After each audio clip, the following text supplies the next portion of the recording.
क्या आप जानते हैं कि आपके कॉम्पिटिटिव एग्जाम्स में बायोलॉजी सेक्शन से प्लांट टिश्यू से हमेशा ऐसे ट्रिकी सवाल पूछे जाते हैं जो अक्सर स्टूडेंट्स गलत कर देते हैं और यही एक दो नंबर सिलेक्शन रोक देते हैं। नमस्कार दोस्तों, स्वागत है आपका लर्न विद बीके पर। आज की इस शानदार क्लास में हम कवर करने वाले हैं प्लांट टिश्यू के 100 सबसे इंपॉर्टेंट एमसीक्यूज। ये वो 100 सवाल है जो एग्जाम्स में बार बार रिपीट होते हैं। अगर आपने आज का ये सेक्शन पूरा देख लिया और इन क्वेश्चंस को अच्छे से समझ लिया तो एग्जाम में प्लांट टिश्यू से आपका एक भी क्वेश्चन नहीं छूटेगा। हम सीधे पॉइंट टू पॉइंट बात करेंगे और सारे कॉन्सेप्ट्स क्लियर करेंगे। तो अपनी कॉपी पेन तैयार रखिए। चलिए बिना किसी देरी के शुरू करते हैं आज की क्लास का पहला क्वेश्चन। आपकी स्क्रीन पर यह रहा। पौधों में समान संरचना एवं समान कार्य करने वाली कोशिकाओं के समूह को क्या कहते हैं?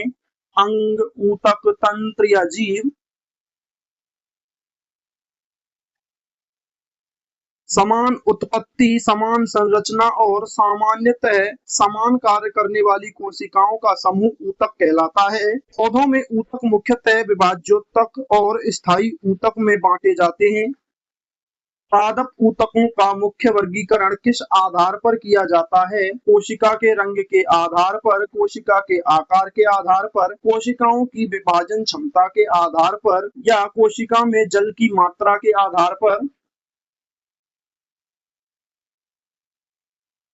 कोशिकाओं की विभाजन क्षमता के आधार पर। जो कोशिकाएं लगातार विभाजित होती हैं वे विभाज्योतक ऊतक बनाती हैं। विभाजन की क्षमता खो चुकी कोशिकाएं स्थायी ऊतक बनाती हैं। निम्न में से कौन सा विभाज्योतक ऊतक का प्रकार है? शीर्षस्थ विभाज्योतक, जाइलम, फ्लोएम या पैरेन्काइमा? शीर्षस्थ विभाज्योतक। विभाज्योतक ऊतक मुख्यतः शीर्षस्थ, अंतर्वेशी और पार्श्व विभाज्योतक में बांटे जाते हैं। शीर्षस्थ विभाज्योतक जड़ और तने के शीर्ष पर पाया जाता है। शीर्षस्थ विभाज्योतक मुख्यतः किस प्रकार की वृद्धि कराता है? द्वितीयक वृद्धि, लंबाई में वृद्धि, मोटाई में वृद्धि, कमी या पत्तियों का झड़ना? शीर्षस्थ विभाज्योतक जड़ और तने के अग्रभाग में स्थित होता है। इसकी सक्रिय कोशिका विभाजन प्रक्रिया के कारण पौधे की लंबाई बढ़ती है जिसे प्राथमिक वृद्धि कहते हैं। शीर्षस्थ विभाज्योतक सामान्यतः कहाँ पाया जाता है? केवल पत्ती के मध्य में, जड़ और तने के शीर्ष पर, केवल फल में या केवल बीज में?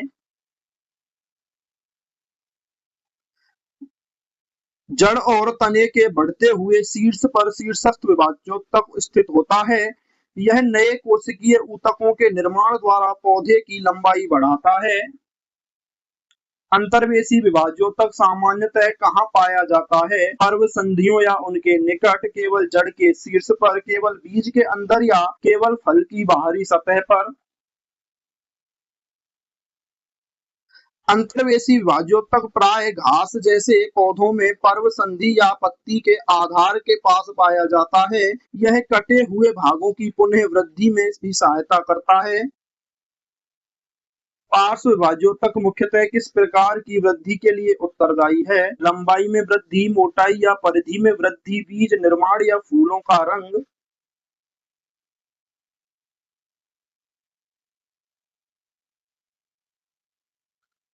संवहनी कैम्बियम और कॉर्क कैम्बियम जैसे पार्श्व विभाज्योतक पौधे की मोटाई बढ़ाते हैं। इसे द्वितीयक वृद्धि कहा जाता है। संवहनी कैम्बियम किस प्रकार का विभाज्योतक है? शीर्षस्थ, अंतर्वेशी, पार्श्व या स्थायी? संवहनी कैम्बियम तने और जड़ की परिधि में स्थित होता है। यह अंदर की ओर द्वितीयक जाइलम और बाहर की ओर द्वितीयक फ्लोएम बनाकर मोटाई बढ़ाता है। विभाज्योतक कोशिकाओं की प्रमुख विशेषता क्या है? वे सक्रिय रूप से विभाजित होती है, उनमें कभी विभाजन नहीं होता, वे केवल मृत होती हैं या उनमें कोशिका भित्ति नहीं होती। वे सक्रिय रूप से विभाजित होती हैं। विभाज्योतक कोशिकाएं लगातार या आवश्यकता के अनुसार विभाजन करने में सक्षम होती हैं। इसी कारण ये पौधे की वृद्धि के लिए अत्यंत महत्वपूर्ण होती हैं। विभाज्योतक कोशिकाओं में सामान्यतः कैसी कोशिका भित्ति होती है? बहुत मोटी द्वितीयक भित्ति, पतली प्राथमिक कोशिका भित्ति, केवल लिग्निन की भित्ति या कोई कोशिका भित्ति नहीं पाई जाती। पतली प्राथमिक कोशिका भित्ति सक्रिय विभाजन के लिए विभाजोत्तक कोशिकाओं की प्राथमिक कोशिका भित्ति सामान्यतः पतली होती है। इनमें घना कोशिका द्रव और स्पष्ट केंद्रक भी पाया जाता है। विभाजोत्तक कोशिकाओं में रसधानियां सामान्यतः कैसी होती है? बहुत बड़ी, अनुपस्थित या बहुत छोटी, केवल एक विशाल रसधानी या केवल मृत रसधानियां। अनुपस्थित या बहुत छोटी। विभाजोत्तक कोशिकाओं में कोशिका द्रव्य अधिक सघन होता है और बड़ी केंद्रीय रसधानी सामान्यतः विकसित नहीं होती। छोटी रसधानियां मौजूद हो सकती हैं। विभाजोत्तक कोशिकाओं का केंद्रक सामान्यतः कैसा होता है? छोटा और अस्पष्ट, बड़ा, स्पष्ट, बहुत, हमेशा अनुपस्थित या केवल मृत कोशिकाओं में पाया जाता है।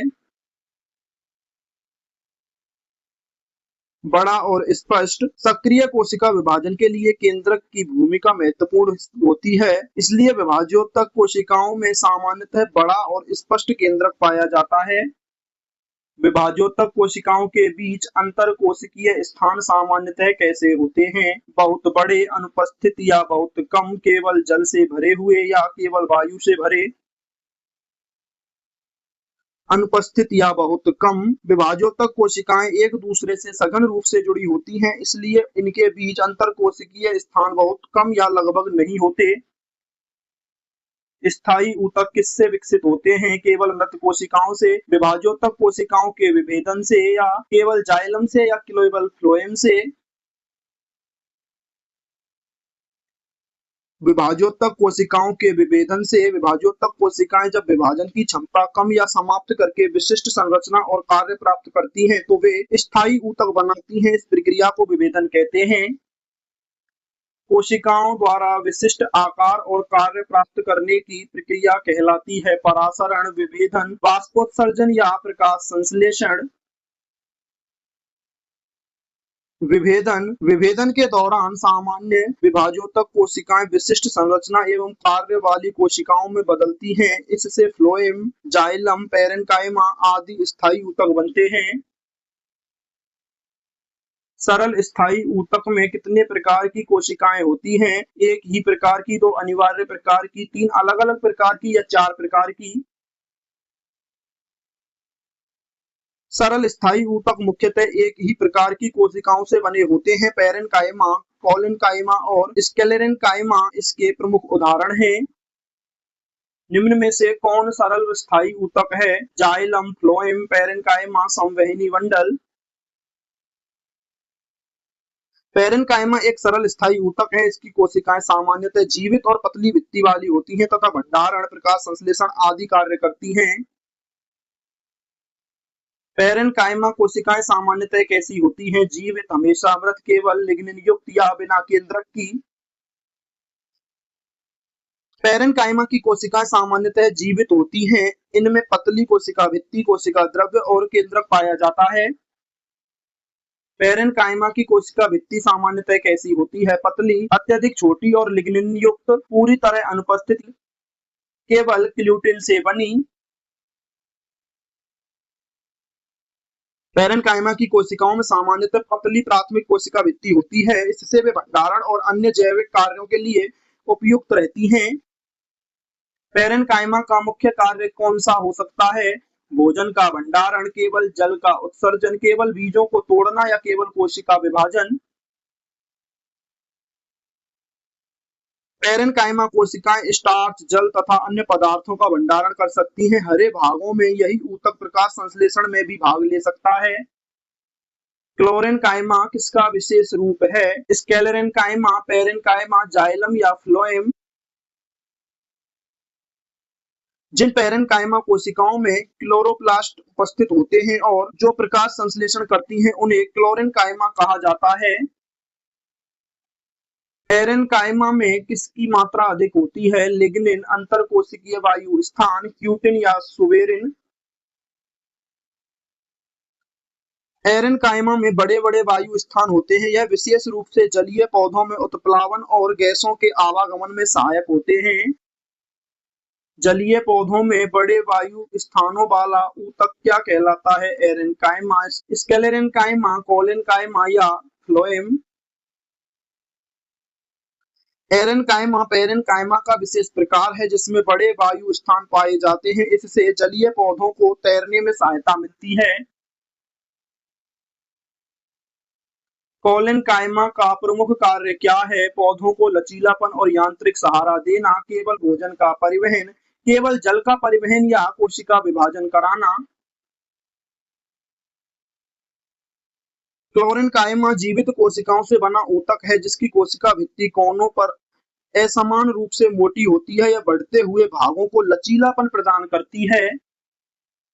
कोलेनकाइमा कोशिकाएं सामान्यतः कैसी होती हैं? मृत, जीवित, बिना भित्ति की या केवल लिग्निन युक्त? कोलेनकाइमा की कोशिकाएं जीवित होती हैं और इनमें कोशिका द्रव्य उपस्थित रहता है। यह विशेषता इसे स्क्लेरेनकाइमा से अलग करती है। कोलेनकाइमा में कोशिका भित्ति की मोटाई सामान्यतः कहाँ अधिक होती है? केंद्र में, कोनों पर, केवल केंद्रक के आसपास या राजधानी के अंदर? कोलेनकाइमा की प्राथमिक कोशिका भित्ति के कोनों पर सेलुलोज, हेमिसेलुलोज और पेक्टिन का जमाव अधिक होने से असमान मोटाई दिखाई देती है। कोलेनकाइमा सामान्यतः पौधे के किस भाग में पाया जाता है? युवा, तने और पत्ती के डंठल में, केवल परिपक्व बीज में, केवल जड़ के केंद्र में या केवल फल के बीज में? कोलेनकाइमा युवा तनों, पत्ती के डंठलों तथा पत्तियों की मध्य सिरा के आसपास पाया जा सकता है। यह इन भागों को सहारा देते हुए लचीलापन बनाए रखता है। स्क्लेरेनकाइमा की कोशिकाएं सामान्यतः कैसी होती हैं? जीवित और पतली भित्ति वाली, मृत और मोटी भित्ति वाली, केवल विभाजित होने वाली या बिना कोशिका भित्ति वाली? परिपक्व स्क्लेरेनकाइमा कोशिकाएं सामान्यतः मृत होती हैं और इनकी भित्तियां मोटी तथा लिग्निन युक्त होती हैं। इससे पौधे को कठोरता और मजबूती मिलती है। स्क्लेरेनकाइमा का प्रमुख कार्य क्या है? यांत्रिक मजबूती देना, केवल प्रकाश संश्लेषण, केवल जल का अवशोषण या कोशिका विभाजन? यांत्रिक मजबूती देना, मोटी और लिग्निन युक्त कोशिकाएं भित्तियों के कारण स्क्लेरेनकाइमा पौधे को कठोरता तथा यांत्रिक सहारा देता है। स्क्लेरेनकाइमा की कोशिका भित्ति में मुख्यतः कौन सा पदार्थ जमा होता है? स्टार्च, लिग्निन, ग्लूकोज या क्लोरोफिल? स्क्लेरेनकाइमा की द्वितीयक कोशिका भित्ति में लिग्निन का जमाव होता है। लिग्निन भित्ति को कठोर और मजबूत बनाता है। स्क्लेरेनकाइमा के दो प्रमुख प्रकार कौन से हैं? तंतु और स्क्लेराइड, जाइलम और फ्लोएम, रंध्र और मूलरोम, कैम्बियम और कॉर्क। तंतु और स्क्लेराइड। स्क्लेरेनकाइमा की कोशिकाएं मुख्यतः लंबे तंतुओं और अपेक्षाकृत छोटे स्क्लेराइड के रूप में मिलती हैं। दोनों पौधे को यांत्रिक मजबूती देते हैं। नारियल की जटा मुख्यतः किस ऊतक से संबंधित है? कोलेनकाइमा, स्क्लेरेनकाइमा तंतु, पेरेनकाइमा या फ्लोएम? नारियल के रेशे लंबे, मोटे और मजबूत स्क्लेरेनकाइमा तंतुओं से बने होते हैं। इनकी लिग्निन युक्त भित्तियां इन्हें मजबूत बनाती हैं। नाशपाती के गूदे में पाए जाने वाले कठोर कोशिकीय भाग किसका उदाहरण है? स्क्लेराइड, रंध्र, स्थायी कोशिका या चालानी नलिका? नाशपाती के गूदे में पाए जाने वाले कठोर, किरकिरापन देने वाले कोशिकीय भाग स्क्लेराइड होते हैं। ये स्क्लेरेनकाइमा के छोटे रूप हैं। सरल स्थायी ऊतक का कौन सा प्रकार लचीला सहारा देता है? पेरेनकाइमा, कोलेनकाइमा, स्क्लेरेनकाइमा या जाइलम? कोलेनकाइमा की असमान मोटी भित्तियां पौधे को सहारा देती हैं लेकिन वृद्धि के दौरान लचीलापन भी बनाए रखती हैं। कठोर यांत्रिक मजबूती मुख्यतः किस ऊतक से मिलती है? स्क्लेरेनकाइमा, पेरेनकाइमा, मेरिस्टेम या फ्लोएम? स्क्लेरेनकाइमा की मोटी लिग्निन युक्त भित्तियां पौधे को कठोरता प्रदान करती हैं। यह विशेष रूप से परिपक्व पौधे को मजबूत भागों में महत्वपूर्ण है। जटिल स्थायी ऊतक किससे बने होते हैं? केवल एक प्रकार की कोशिकाओं से, विभिन्न प्रकार की कोशिकाओं से, केवल मृत कोशिकाओं से या केवल जीवित कोशिकाओं से? जटिल स्थायी ऊतक में कई प्रकार की कोशिकाएं मिलकर एक सामान्य कार्य करती हैं। जाइलम और फ्लोएम इसके प्रमुख उदाहरण हैं। निम्न में से कौन जटिल स्थायी ऊतक है? कोलेनकाइमा, पेरेनकाइमा, जाइलम या स्क्लेरेकाइमा? जाइलम कई प्रकार की कोशिकाओं ट्रैकिड वाहिका, जाइलम, पेरेनकाइमा और जाइलम तंतुओं से मिलकर बना होता है। जाइलम का मुख्य कार्य क्या है? भोजन का परिवहन, जल और खनिजों का परिवहन, केवल प्रकाश संश्लेषण या केवल गैसों का विनिमय। जाइलम जड़ों से जल और घुले हुए खनिजों को पौधे के ऊपरी भागों तक पहुंचाता है। इसके अतिरिक्त यह यांत्रिक सहारा भी देता है। जाइलम का कौन सा घटक जीवित होता है? ट्रैकिड वाहिका, जाइलम, पेरेनकाइमा या जाइलम तंतु? जाइलम के अधिकांश संवाहक एवं सहायक घटक परिपक्व अवस्था में मृत होते हैं। जाइलम पेरेनकाइमा जीवित घटक है और भोजन के भंडारण में भी भाग लेता है। जाइलम की संवाहक कोशिकाओं में कौन सी प्रमुख है? ट्रैकिड और वाहिकाएं, स्थायी कोशिका और रक्षक कोशिका, स्क्लेराइड और तंतु, मूलरोम और रंध्र। ट्रैकिड और वाहिकाएं जाइलम के मुख्य जल संवाहक तत्व हैं। इनके माध्यम से जड़ों से जल ऊपर की ओर पहुंचता है। वाहिकाएं सामान्यतः किस में अधिक विकसित होती हैं? आवृतबीजी पौधों में, केवल शैवाल में, केवल कवकों में या केवल जीवाणुओं में? अधिकांश आवृतबीजी पौधों में वाहिकाएं अच्छी तरह विकसित होती हैं। कुछ जिम्नोस्पर्म में सामान्यतः वाहिकाएं अनुपस्थित होती हैं। ट्रैकिड की परिपक्व कोशिकाएं सामान्यतः कैसी होती हैं? जीवित, मृत, विभाजित होती हैं या बिना भित्ति की? ट्रैकिड की परिपक्व अवस्था में कोशिका द्रव्य और केंद्रक समाप्त हो जाते हैं। उनकी लिग्निन युक्त भित्तियां जल के प्रवाह और सहारे में मदद करती हैं। जाइलम तंतुओं का मुख्य कार्य क्या है? यांत्रिक मजबूती, भोजन का परिवहन, गैस विनिमय या प्रकाश संश्लेषण।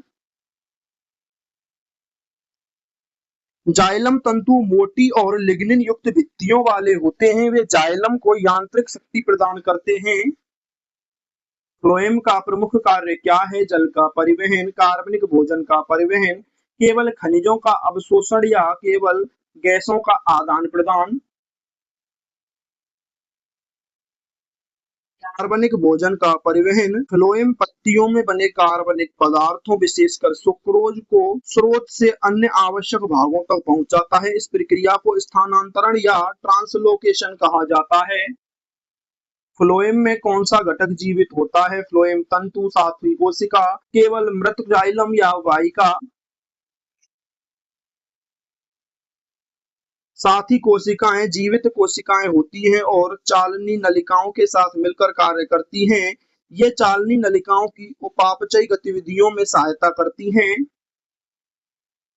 चालनी नलिकाएं किस ऊतक का भाग हैं? जाइलम, फ्लोएम, कॉर्क या कोलेनकाइमा? चालनी नलिकाएं फ्लोएम की प्रमुख संवाहक संरचनाएं हैं। इनमें कार्बनिक भोजन का परिवहन होता है। चालनी नलिका के सिरों पर पाए जाने वाले छिद्रयुक्त क्षेत्र को क्या कहते हैं? रंध्र, चालनी पट्टिका, मध्य पटल या कैम्बियम? चालनी नलिका के अवयवों के बीच की भित्ति में छिद्र वाला क्षेत्र चालनी पट्टिका कहलाता है। इसके छिद्र भोजन के परिवहन में सहायता करते हैं। साथी कोशिकाएं किसके साथ निकटता से जुड़ी रहती हैं? वाहिकाओं, चालनी नलिका अवयवों, रक्षक कोशिकाओं या मूलरोमों? साथी कोशिका और चालनी नलिका अवयव एक घनिष्ठ कार्यात्मक इकाई बनाते हैं। साथी कोशिका चालनी नलिका की उपापचयी आवश्यकताओं को पूरा करने में सहायता करती है। फ्लोएम तंतु सामान्यतः किस प्रकार की कोशिकाएं हैं? जीवित और बहुत पतली, मृत तथा छोटी भित्ति वाली, बिना भित्ति वाली या केवल विभाज्योतक? परिपक्व फ्लोएम तंतु सामान्यतः मृत होते हैं और मोटी लिग्निन युक्त भित्ति रखते हैं। इनका प्रमुख कार्य यांत्रिक मजबूती देना है। फ्लोएम पैरेन्काइमा का प्रमुख कार्य क्या है? भोजन का भंडारण और पार्श्व परिवहन, केवल जल का परिवहन, केवल यांत्रिक मजबूती या केवल प्रकाश संश्लेषण।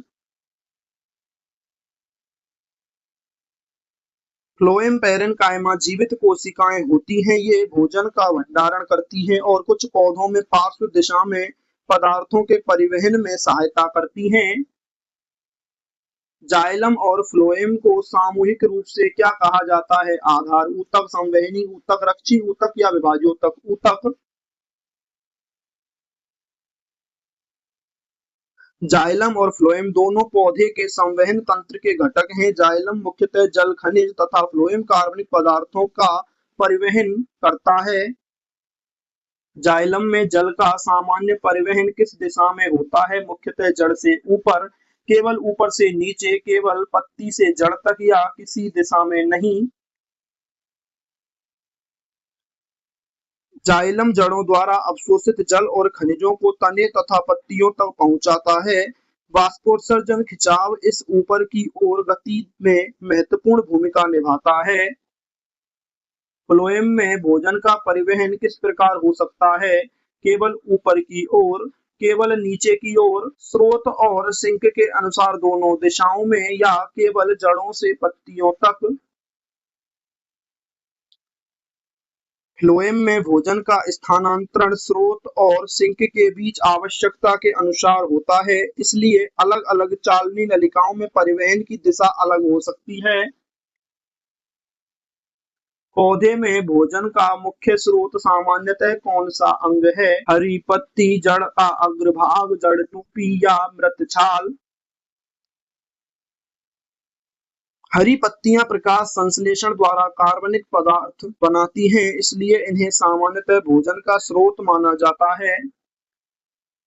भोजन का उपभोग या संचय करने वाला पौधे का भाग किस नाम से जाना जाता है? स्रोत, सिंक, मेरिस्टेम या कैम्बियम।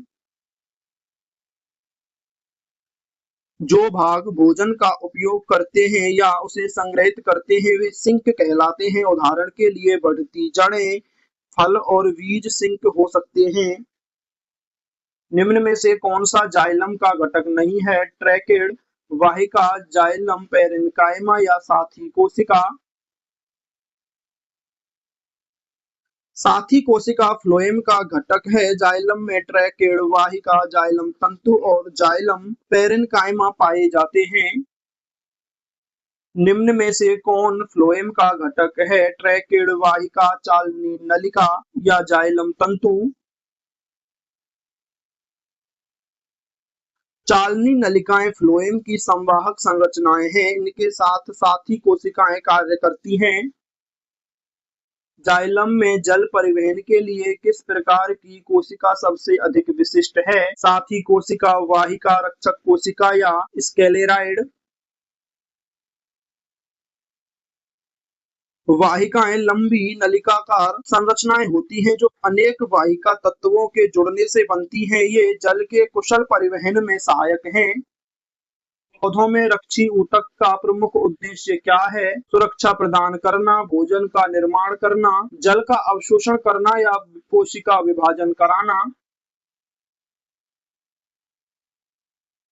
बाहरी रक्षी ऊतक पौधे के अंदरूनी भागों को चोट, संक्रमण, अत्यधिक जल हानि और अन्य बाहरी परिस्थितियों से बचाते हैं। युवा पौधे के शरीर की सबसे बाहरी सुरक्षात्मक परत कौन सी होती है? एपिडर्मिस, जाइलम, फ्लोएम या कैम्बियम।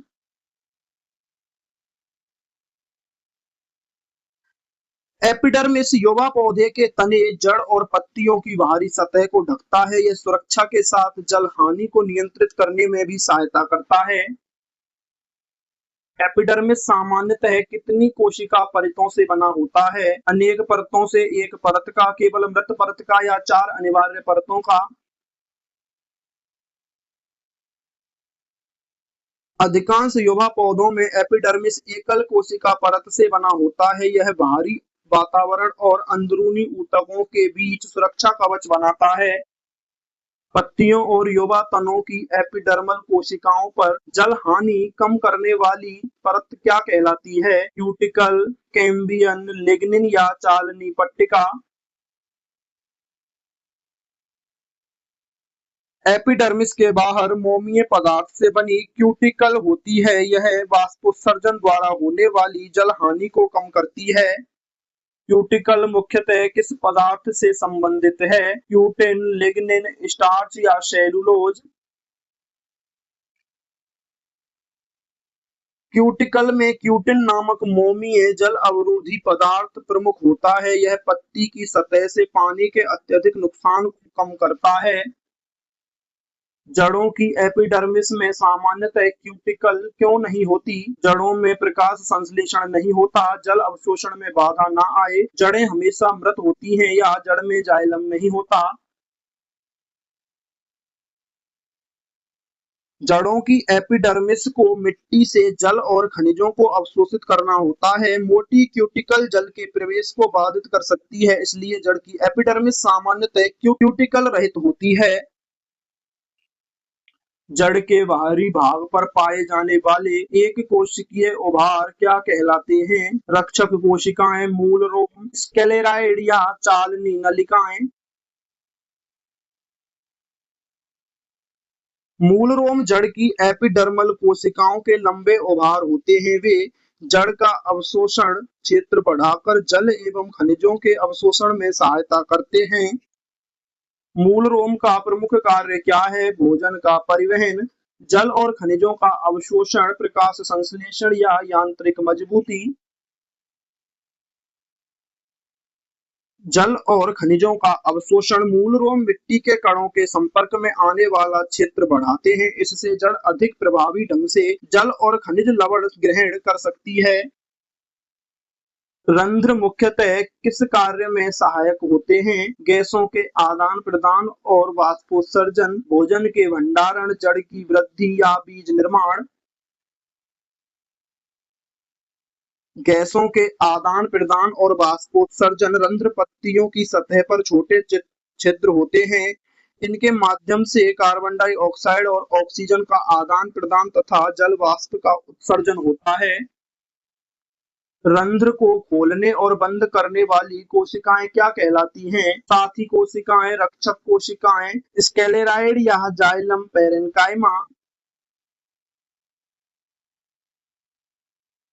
रक्षक कोशिकाएं। प्रत्येक रंध्र के दोनों ओर रक्षक कोशिकाएं होती हैं। इनके तुरगर में परिवर्तन के कारण रंध्र खुलते और बंद होते हैं। द्विबीजपत्री पौधों की रक्षक कोशिकाओं का आकार सामान्यतः कैसा होता है? गुर्दाकार, आयताकार, त्रिकोणीय या गोलाकार?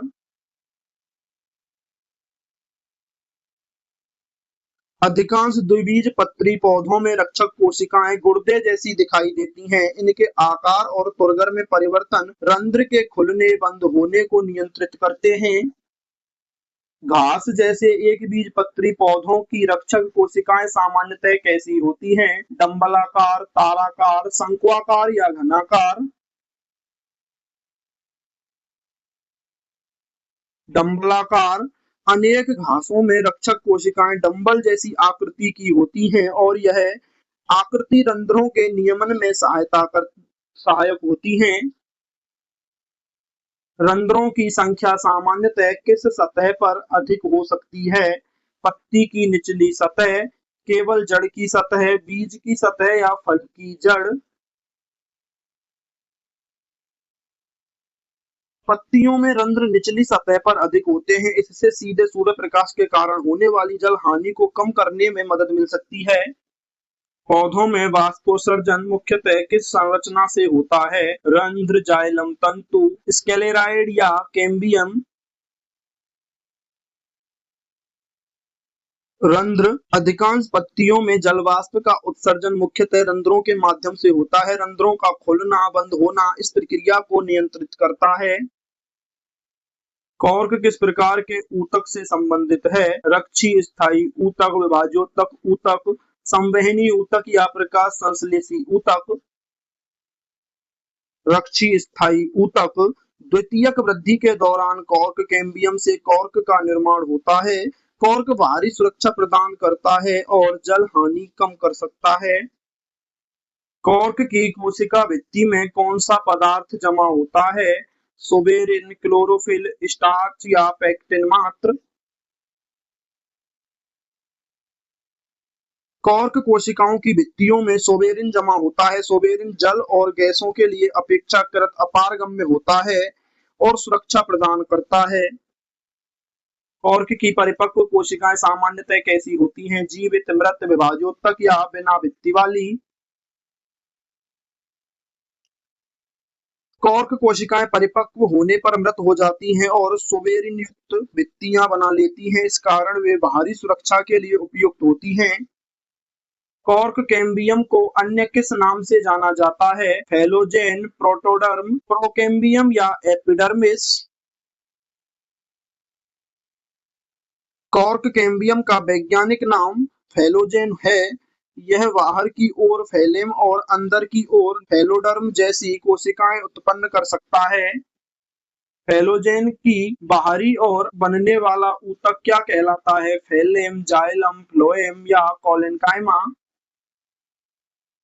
फैलोजन की बाहरी ओर बनने वाली कोशिकाएं फैलेम या कॉर्क बनाती हैं। इन कोशिकाओं में सोवेरिन का जमाव होता है।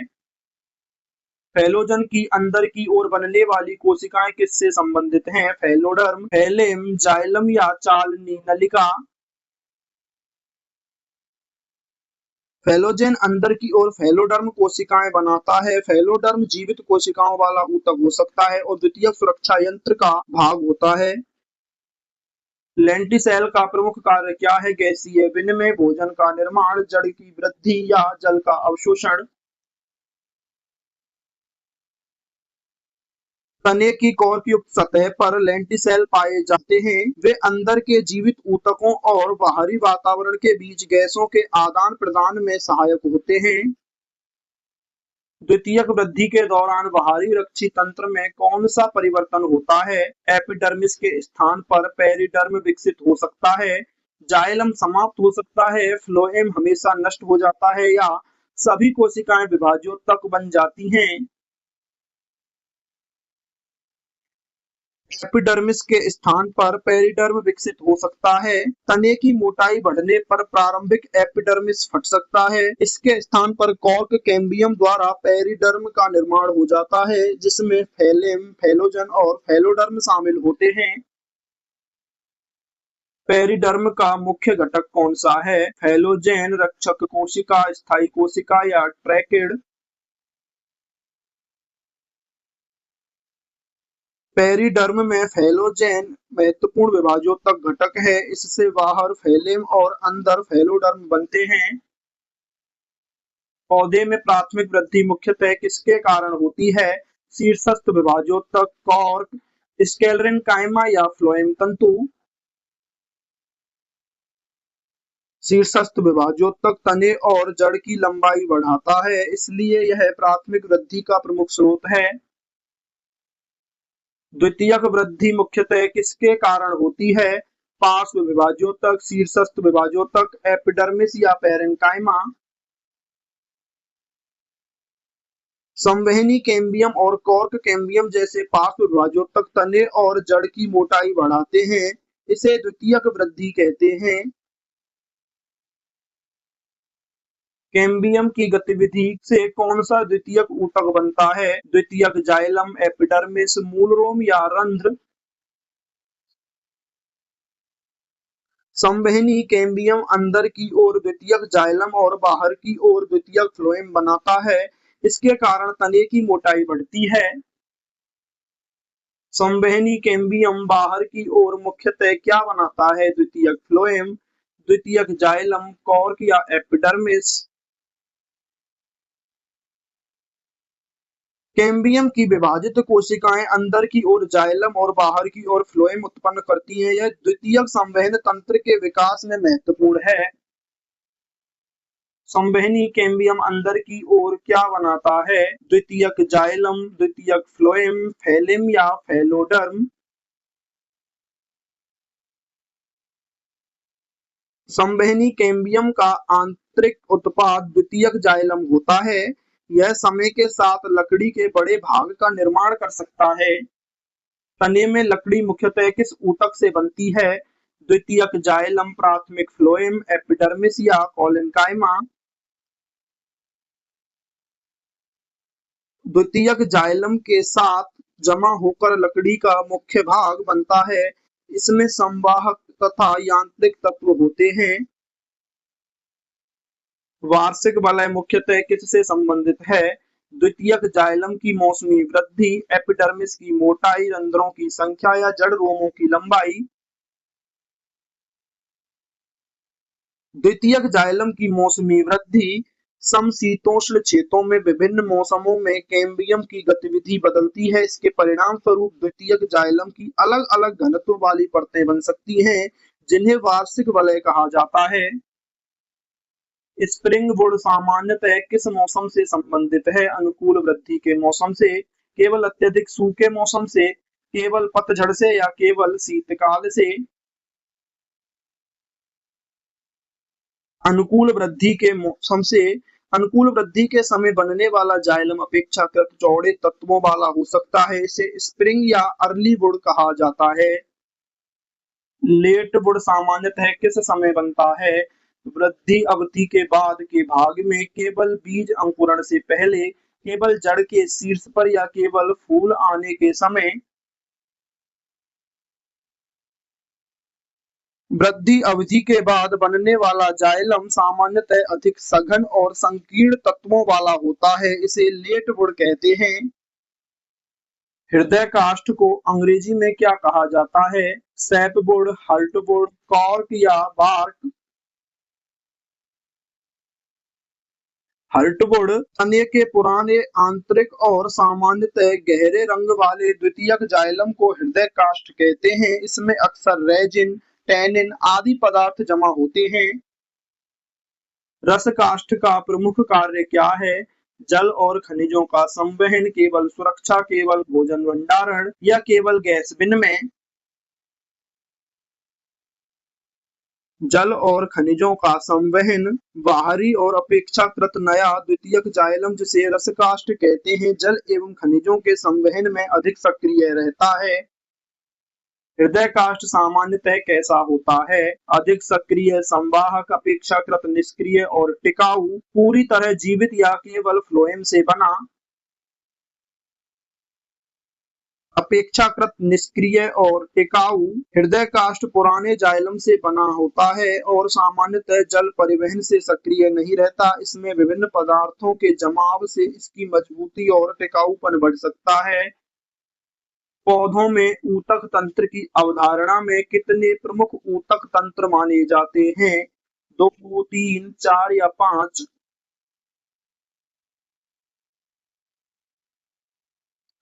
पादप शरीर में 3 प्रमुख ऊतक तंत्र माने जाते हैं: त्वचीय ऊतक तंत्र, आधार ऊतक तंत्र और संवहनी ऊतक तंत्र। त्वचीय ऊतक तंत्र का प्रमुख घटक कौन सा है? एपिडर्मिस, जाइलम, फ्लोएम या कैम्बियम?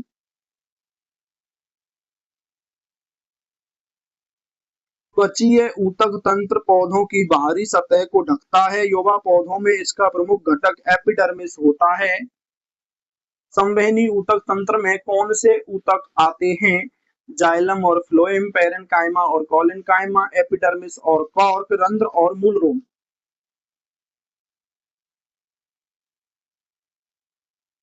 जाइलम और फ्लोएम मिलकर संवहनी ऊतक तंत्र बनाते हैं। इनके माध्यम से जल, खनिज और कार्बनिक पदार्थों का परिवहन होता है। आधार ऊतक तंत्र में सामान्यतः क्या शामिल होता है? एपिडर्मिस के बाहर की परत। त्वचीय और संवहनी ऊतक तंत्र के बीच के ऊतक, केवल जाइलम या केवल फ्लोएम? त्वचीय और संवहनी तंत्र के बीच के ऊतक, आधार ऊतक तंत्र, मुख्यतः पैरेन्काइमा, कोलेनकाइमा और स्क्लेरेन्काइमा जैसे ऊतक शामिल होते हैं। ये भंडारण, प्रकाश संश्लेषण और सहारा जैसे कार्य करते हैं।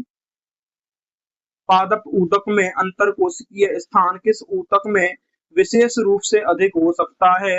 एरेन्काइमा, स्क्लेरेन्काइमा, कोलेनकाइमा या कॉर्क?